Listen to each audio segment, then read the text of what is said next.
तर नमस्कार मंडळी, मी आहे अनिता. शेती माझे दैवत या यूट्यूब चॅनलवर आपले स्वागत. तर इकडे बघा आले आहे हळद लागवडीसाठी. तर ही आहे हळद. काही भरपूर अशी नाही, थोडीफारच आहे. जे शेत पेरलं तर त्याच्यामध्ये जो बाण निघाला होता, तर म्हटलं त्याच्यात घरी खायापुरती का होईना आपण हळद लावून द्या. तर ही बघा, ही थोडी हळद मी आणली आणि इकडे आता हळदीची लागवडसुद्धा करायची आहे. तर ही हळदीची लागवड करत असताना इथं अंतर हे एक हितभर असं अंतर या हळदीचं ठेवावं लागतं. आणि जर जास्त असे 2-3 हळदीचं असं मोठं जर असलीच तर 2-3 तुकडेसुद्धा या हळदीचे करावे लागतात. अशा पद्धतीने हे हळद तयार करून घेतली आहे. आणि नंतर जो हा बांध आहे, तर बघा या बांधावर पूर्ण असं खूप गांजर गवत असेल, आणखी दुधी असेल, असं तण झालं होतं, तर ते सुद्धा शिंपून घेतलं. आणि हे बघा अशी हळद 1-1 अंतरावर अशी मी लागवड करत आहे. तर आधी असं पूर्ण खंदून घेतलं, खूप खोल असं खंदून घेतल्यानंतर अशी हळद ही टाकत घेतली आहे.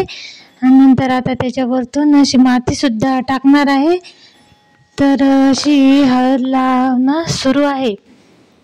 तर बघा याच्यावर मातीसुद्धा टाकणं चालू आहे. खूप अशी खोलसुद्धा मी खणून घेतलं. दोन्ही साईडनं हळद लागवड सुरू आहे. खूप मोठा असा बांधसुद्धा आहे हा.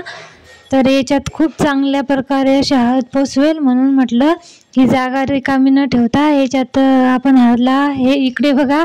तर खूप असं ऊन तापत होतं आणि रामू तर माझ्यासोबतच असतो हा शेतात. तर त्याला मी बोलवत होते की तरी पण तो येत नव्हता. आणि बघा कसा पाण्यात जाऊन बसला. तर असा खूप तो पाण्याचा आनंद या ठिकाणी घेत आहे. आणि आमचे गुरंसुद्धा घरीच आहेत आता सध्या, नाहीतर त्यांना इथं पाणीसुद्धा प्यावं लागते. तर इकडे हे शेतसुद्धा पेरणं चालू आहे आणि माझं सुरू आहे इकडे हळद लावणं चालू आहे. तर बघा खूप मोठा असा बांधसुद्धा आहे, पण पूर्ण काही होत नाही कारण हळद मी थोडीच आणली होती. आणि तिकडे पेरणीसुद्धा चालू आहे. पाऊस सुरू झाल्यानंतर हे जे कामं आहेत ते अगदी असे चालू झाले आहेत. आणि रामू काही पाण्यातून काही उठायला तयार नाही. तर हे इकडचं शेतसुद्धा पेरून झालं आहे आणि आले आहे घरी. तर घरी आल्यानंतर बघा गोठ्यात जाऊन बघितलं तर जो कुटार होतं तर ते पूर्ण 2 दिवस झाले पाणी चालू होतं, तर ते पूर्ण ओलं झालं होतं. तर म्हटलं आता याला खालून पूर्ण अशी बुरशीसुद्धा लागली होती आणि गुरं काही कुटार खात नव्हते. तर माझ्या लक्षात आलं की हे खालचं पूर्ण कुटार असं ओलं झालं आहे आणि सध्या थोडी कामाची धावपळ आहे. तर म्हणून म्हटलं हे पूर्ण असं साफ करून घ्या. आणि पूर्ण बघा असं खंदून मी ते भरणं चालू होतं आणि तिकडे नेऊनसुद्धा टाकणं चालू होतं. तर पूर्ण ते असं ओलं झालं होतं. तर याचीसुद्धा काळजी घ्यावी लागते. आणि इथे सुद्धा आता फवारणी करून घ्यायची आहे कारण गुरांना गोचीड असेल, व असेल, गोमाशा असतील, ह्यासुद्धा झाल्या नाही पाहिजेत. त्यामुळे असं स्वच्छ असा गोठासुद्धा ठेवावा लागतो. आणि या पाण्यानं पूर्ण असं हवा असल्यामुळे पूर्ण वशाड आला होता आणि त्यानं पूर्ण हे कुटाराचं वल्ल झालं होतं.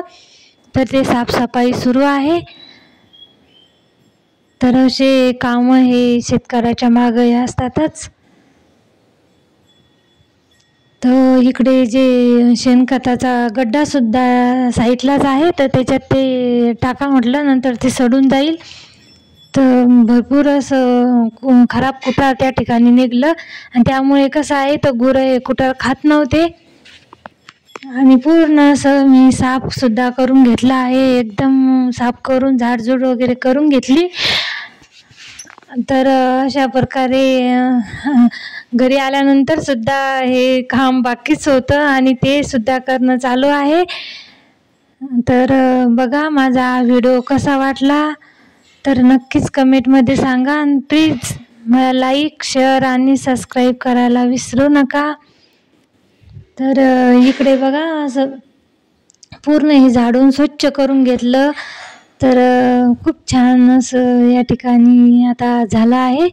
तर गुरांनासुद्धा असं साफसफाई नेहमी करावं लागते, कारण या ठिकाणी जे आहे तर आमची दुधाची म्हैस असेल, हे आमचा राजा आणि सोन्या असेल, तर यांच्यासाठी अशी काळजी घ्यावी लागते. आणि इकडे तर कसा वाटला माझा छोटासा ब्लॉग तर नक्कीच सांगा. धन्यवाद.